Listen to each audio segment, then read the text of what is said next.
Потеря близкого человека – это одна из самых болезненных, наверное, тем кризисной психотерапии.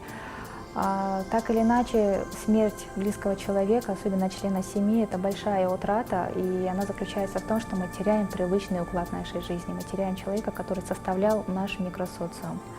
Не менее тяжело потерять не как супруга, родителя, брата, сестру, также тяжело и терять ребенка. Мы выделяем состояние шока, когда это кажется невозможным, в это трудно поверить. Состояние отрицания, когда мы говорим, с нами этого не могло произойти, это просто невозможно. Состояние гнева. Состояние гнева, когда человек, утративший близкого человека, начинает злиться на кого-то, на себя, на врачей, которые что-то не сделали до конца, на родных, которые живут нормально и продолжают жизнь, когда у меня такая утрата. Затем уже постепенно будет наступать стадия депрессии, в которой человек понимает, он безнадежно не может ничего изменить. Это случилось, и необходимо это прожить. После прохождения неизбежного периода депрессии начинается период принятия. То есть, когда человек понимает, иначе уже ничего не будет, я этого человека в жизнь свою не верну.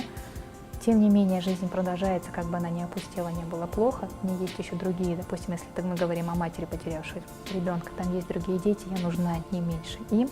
Здесь можно разными подходами подойти, но вы остаетесь в этом мире для того, чтобы, может быть, показывать этот мир своими глазами ребенку, образ которого останется у вас в душе. Подумайте, посмотрите по сторонам. Скорее всего, есть другие детки, может быть, другие близкие люди, которые точно так же с вами эту утрату переживают. И переживать ее лучше в семье, вместе и рядом. Если нет человека, который вас поддержит, лучше обратитесь к специалисту. Несколько консультаций человека, который умеет контейнировать, умеет правильно выживать, помогать вам прожить эти горестные чувства, иногда бывает намного полезнее, чем годами храбриться, делать вид, что ничего не случилось. На самом деле это иллюзия, которая рано или поздно о себе напомнит. Это маленькая боль, которая находится в сердце человека. Проживите ее, отпустите, и когда придет период именно легкой, доброй грусти, но останется понимание, что это со мной было, и я это помню, позволит вам жить дальнейшей полноценной жизнью.